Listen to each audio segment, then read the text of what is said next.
दोस्तों, आज देश भर में एक गंभीर सवाल उठ चुका है। क्या कोई भी व्यक्ति सोशल मीडिया पर बैठकर भारत के संविधान और उसके निर्माता के बारे में झूठ फैलाकर बच सकता है? उत्तर प्रदेश के बलिया में एक मामला दर्ज हुआ उस शख्स ने के खिलाफ जो लगातार वीडियो बनाकर या फैलाता रहा।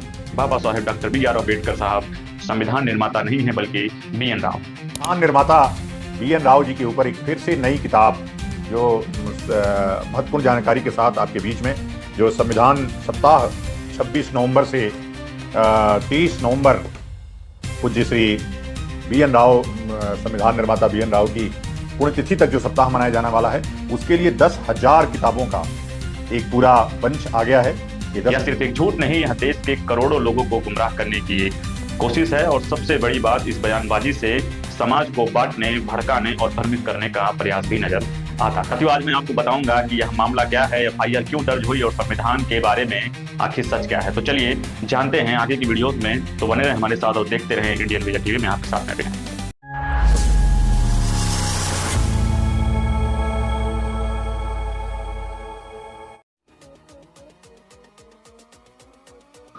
दोस्तों, सबसे पहले बात करते हैं उस वायरल पोस्ट की और वीडियो की जिसमें कहा गया कि डॉक्टर बाबा साहेब अम्बेडकर संविधान निर्माता नहीं हैं बल्कि बी.एन. राव ही असली संविधान निर्माता हैं। ओम नमो नारायण। संविधान निर्माता बी.एन. राव जी के ऊपर एक फिर से नई किताब जो महत्वपूर्ण जानकारी के साथ आपके बीच में, जो संविधान सप्ताह 26 नवंबर से 30 नवंबर पूज्य श्री बी.एन. राव, संविधान निर्माता बी.एन. राव की पुण्यतिथि तक जो सप्ताह मनाया जाने वाला है, उसके लिए 10,000 किताबों का एक पूरा बंच आ गया है। ये 10,000 किताबें बंटने के लिए हैं, जो गांव-गांव, शहर जाएंगी। वैसे तो अभी कई लाख किताबें आने वाली हैं और आप भी इसको देखिए, ये पूरी किताब आ चुकी है। अभी पूरा का पूरा बंडल रखा हुआ है और यदि आपको चाहिए तो निश्चित रूप से आप अपना पता लिखिए, हम इसको आप तक भेजेंगे। वैसे तो 26 नवंबर से 30 नवंबर तक लगभग घरों में ये किताब पहुंचेगी, अभी और छप रही है, अभी 10,000 छप के आई है। आप सबको भी चाहिए कि संविधान के जो असली निर्माता हैं सर बी.एन. राव की बातें, उनका जज्बा, उनका संघर्ष, उनकी बौद्धिकता हर जन तक पहुंचना चाहिए, हर व्यक्ति तक पहुंचना चाहिए। और जो फॉल्स नैरेटिव इस देश में लिखा गया, इस देश में बनाया गया, उसको धराशायी करना चाहिए। ओम नमो नारायण। जय श्री बी.एन. राव।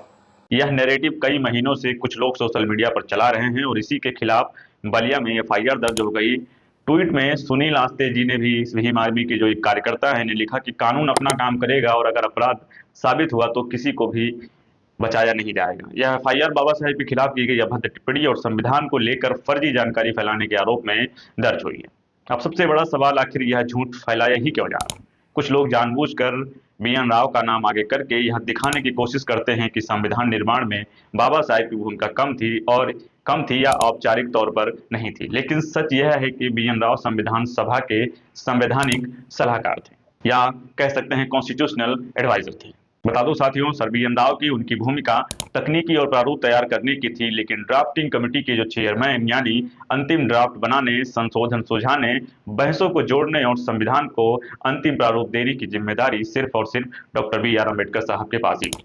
ये साथियों पूरा देश जानता है और देश विदेश के लोग भी जानते हैं कि father of the Indian constitution doctor B R. Ambedkar sahab को ही कहा जाता है। अब आते हैं वीडियो और एफआईआर पर।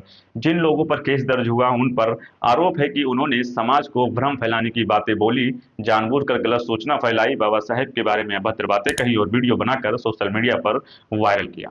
साथियों बता दूं, इन्हीं आरोपों के आधार पर साइबर एक्ट और इलेक्ट्रॉनिक मीडिया में गलत सूचना फैलाने की धाराओं में केस दर्ज हुआ। अब सवाल, क्यों यह मामला इतना बड़ा बन गया आखिर?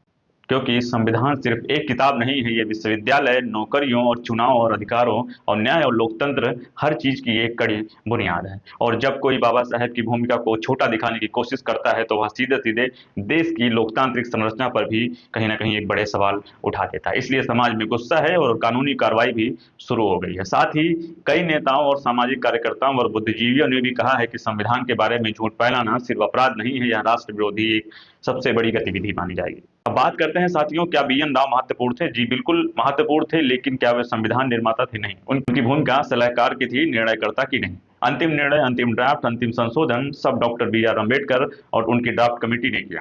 आज का मामला हमें यही सिखाता है कि सोशल मीडिया पर कुछ भी देखने से पहले सत्य की जांच हमें जरूर कर लेनी चाहिए, और अगर कोई झूठ लगातार फैलाकर समाज को भड़काता है तो कानून उसके खिलाफ कार्रवाई करेगा। दोस्तों, यह सिर्फ एक FIR का मामला नहीं है, यह लड़ाई सच्चाई बनाम भ्रम की है, संविधान की प्रतिष्ठा की है और उन करोड़ों लोगों की भावनाओं की है जो बाबा साहेब को अपना प्रेरणा स्रोत मानते हैं, अपना आइडल मानते हैं। बता दो, अगर आप भी मानते हैं कि संविधान के बारे में सही जानकारी लोगों तक पहुंचना जरूरी है तो इस वीडियो को ज्यादा से ज्यादा लोगों तक शेयर करें, ताकि उनको भी ये जानकारी हो कि असल संविधान के निर्माता आखिर कौन थे। लेकिन जो ये फेक नैरेटिव सोशल मीडिया पे चलाया जा रहा है, इससे भी वो अवगत हो जाएंगे। साथियों, आपने वीडियोस देखा, आपने कई सारी क्लिप्स को देखी और लगातार आपने सोशल मीडिया पे देखा होगा कि किस तरह से एक भ्रम फैलाया जाता है, जिसके खिलाफ कानूनी कार्रवाई भी अब हो चुकी है। तो इन सब वीडियोस को देखा आपने, FIR की कॉपी भी देखी, मैंने उसमें अटैच की हुई है, आप देख सकते हैं उसको लेकर इन सब की चीजों को जोड़कर आपकी क्या प्रतिक्रिया है, आप हमें कमेंट सेक्शन में जरूर बताइएगा। साथियों, रिक्वेस्ट है, चैनल पर पहली बार आए तो चैनल को सब्सक्राइब करते जाइए, क्योंकि इस तरह के इन्फॉर्मेटिव वीडियो